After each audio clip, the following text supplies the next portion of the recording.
Наш эфир продолжает брифинг по эпидобстановке. Узнаем актуальную информацию о количестве заболевших COVID-19 в регионе за сутки, а также принимаемых мерах по борьбе с инфекцией. Предлагаем послушать. Елена Фреймовна, здравствуйте. Об ситуации в регионе на сегодняшний день. Добрый день, уважаемые жители и гости нашей столицы. Сегодня на 17 июня всего зарегистрирован 91 новый случай коронавирусной инфекции, в том числе в городе Якутске 57, в Мегино-Кангаласском 6, в Амгинском 5, в Алданском, Вилюйском по 4 случая, в Намске и Миконске 3, Еренгринский, Татинский, Усялданский, Черопчинский по 2 случая и Вино-Батантайский 1 случай. За сутки мы провели порядка 2846 исследований. Всего с начала пандемии обработано более 1 157 000 тестов. Что касается вакцинации, то на 17 число в республику поступило 208 109 доз вакцины против новой коронавирусной инфекции. Первую вакцину получили на сегодняшнюю дату 187 918 человек, в том числе лица старше 60 лет 42 000. Вторую вакцинацию получили 144 человека, 641 человек. То есть людей старше 60 лет 34 635 человек. Использовано 90% от общего объема вакцины, поступившей в республику. И буквально на сегодняшний день мы ожидаем дополнительно 3300 доз вакцины «Спутник Ви». На следующей неделе, предположительно, мы ожидаем «Эпивак Корону», при поступлении которая будет распределена также по всем районам нашей республики. Я призываю наших жителей продолжать ту работу, которая ведется по вакцинации. Все предприятия, рабочие коллективы. К сожалению, мы видим, что рост по стране идет. Я напоминаю, что сейчас самая активная миграционная кампания происходит по всей стране. И в том числе в районах нашей республики необходимо защитить себя и своих близких от этого опасного заболевания.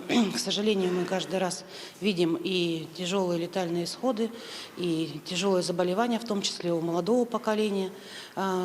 Хотелось бы еще раз акцентировать внимание на обязательное обращение к медицинским работникам. Если у вас есть признаки ОРВИ, либо повышение температуры, не затягивать с этим вопросом, получать своевременную лекарственную терапию для того, чтобы избежать различных осложнений. Самое важное сегодня – это оберегать наших детей. Мы видим, что сегодня открываются различные летние площадки и оздоровительные лагеря. Мы не можем вакцинировать детей, так как вакцинация у нас с 17 лет, поэтому необходимо принять все меры, чтобы защитить и наших деток. Для этого необходимо вакцинироваться семьям вокруг них. Это то же самое касается и женщин в период беременности и кормления грудью. Но, как известно, люди с хроническими заболеваниями, единственный, наверное, верный шаг сегодня, верное принятие решения – это как раз вакцинация, потому что сегодня уже известно, и буквально недавно было выступление главного эндокринолога нашей страны, что такое опасное заболевание, как сахарный диабет, и достаточно распространенное в нашей республике, является благоприятным фоном для развития ковидной инфекции, поэтому для них это единственный правильный путь – это вакцинация.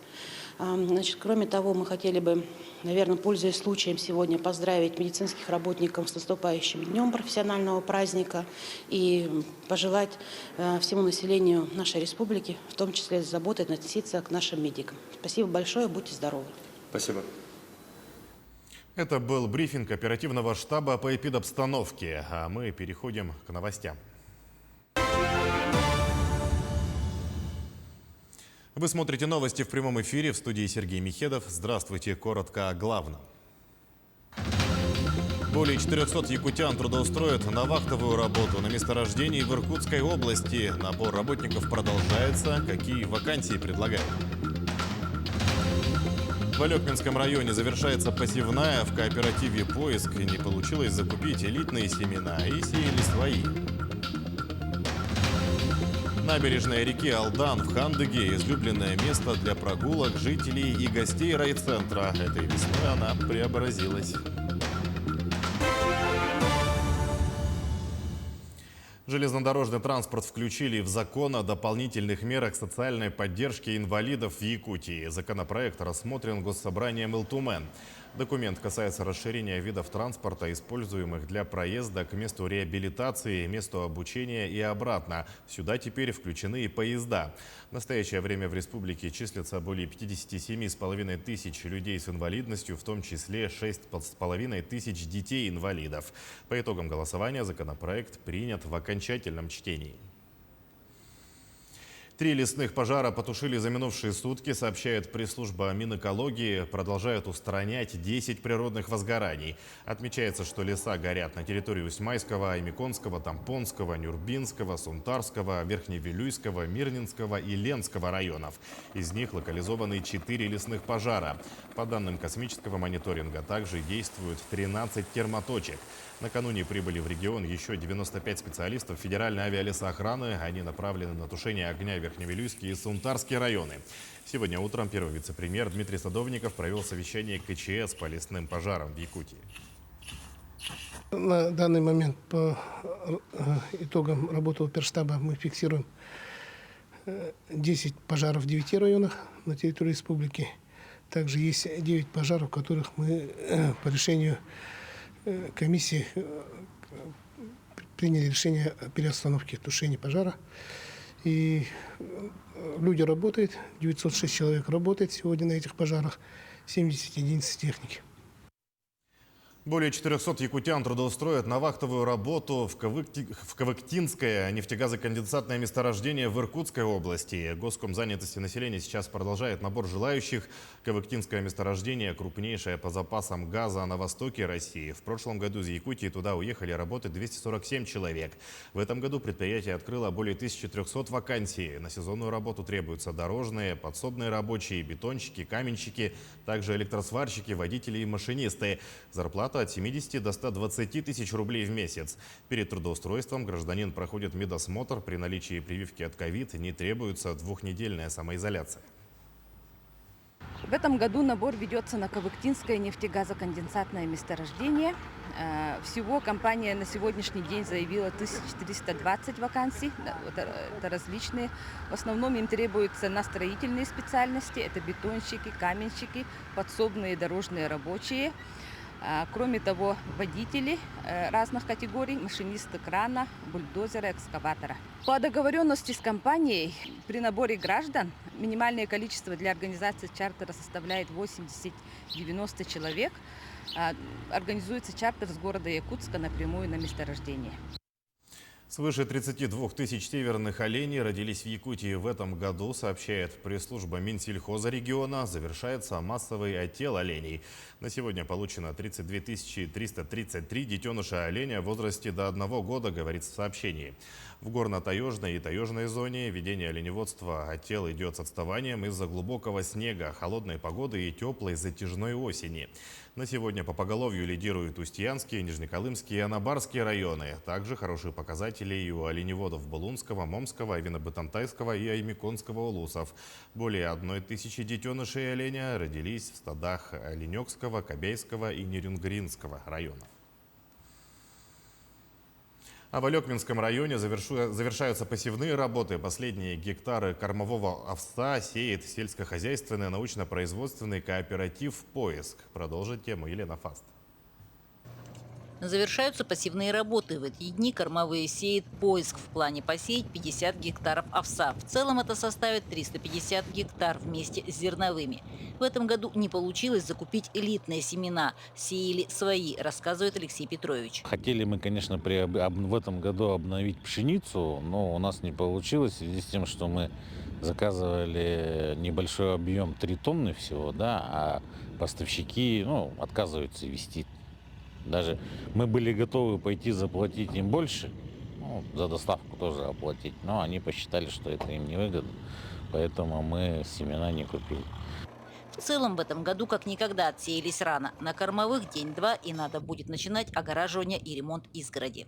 Посевную мы закончили в сжатые сроки, поймали и влагу успели поймать, и быстренько все работы сделали. Но основная работа у нас сейчас идет это строительство новой изгороди и ремонт старой.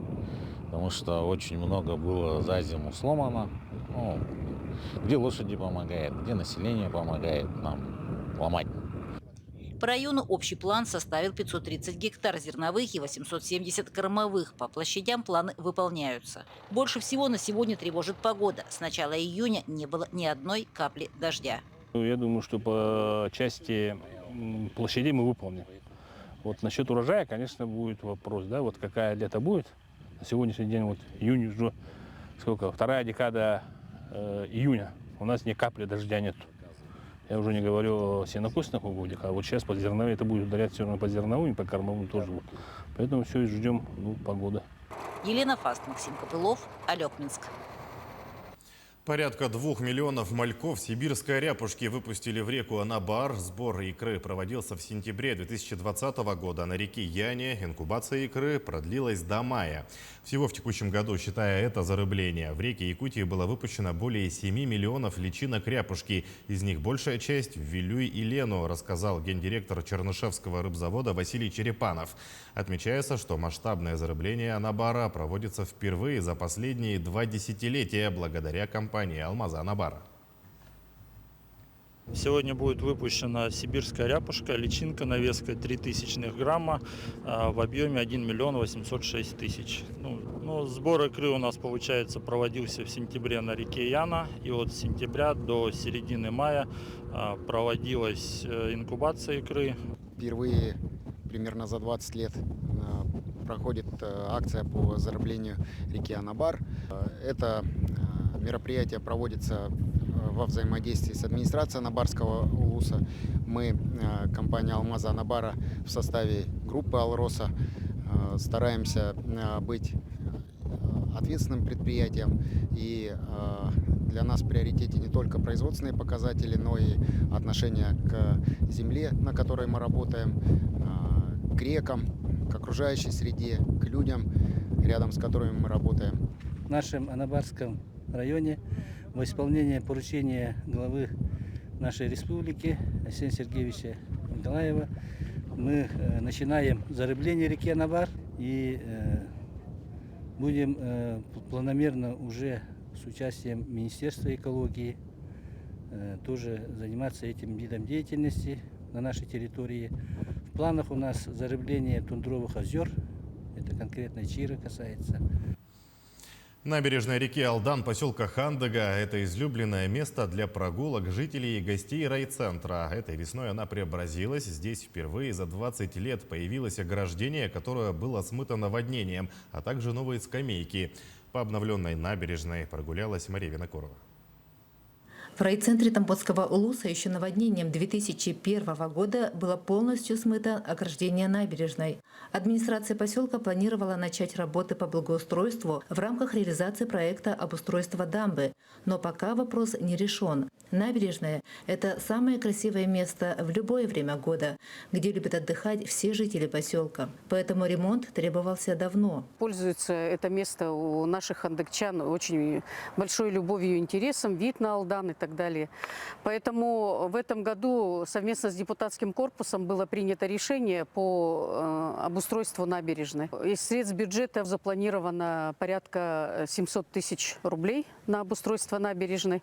Уже эта работа выполнена индивидуальным предпринимателем Манукяном Арменом Азатовичем. Строители приступили к работам в начале апреля, а в середине мая все работы были уже завершены. Там работает 4 человека. Дизайн мы сам придумали. Это все мы сам сделали. 4 обычные скамейки сделали, еще 1 полукруг скамейку мы варили. Полностью все набетонировали, на бетоне они стоят. В 2016 году здесь был установлен монумент строителям Магаданской трассы, а теперь появились и радующие глаз ограждения в якутском стиле, скамейки интересных форм. Мария Винокурова, Богдан Тиянич, Хандыга, Тамбовский район. Сейчас о спорте. В узбекском городе Хива стартовал первый этап Кубка мира по масс-рестлингу. В соревнованиях участвуют спортсмены из 9 стран. На мировом первенстве также представлены якутские масс-рестлеры. Они вошли в состав сборной нашей страны. Сегодня пройдут взвешивание и жеребьевка, ну а завтра спортсменов ожидает первый соревновательный день. По сообщению организаторов, всего представлено 14 весовых категорий, 9 среди мужчин и 5 среди женщин. Особое внимание на первом этапе Кубка мира, конечно, уделено здоровью. Каждый участник обязан предоставить результаты ПЦР-тестов на ковид. Также соблюдать все санитарные требования. О том, кто из масс-рестлеров выйдет на пьедестал почета, мы узнаем 19 июня в финальный день соревнований.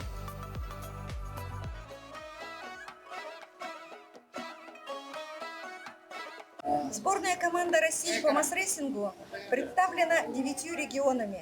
Якутию представляют 10 спортсменов. Основные надежды наши связаны с именами Натальи Черноградской, Павла Черноградского, Константинова Сергея и Попова Дмитрия, которые являются действующими чемпионами мира. Мы следим за развитием событий. Оставайтесь с нами.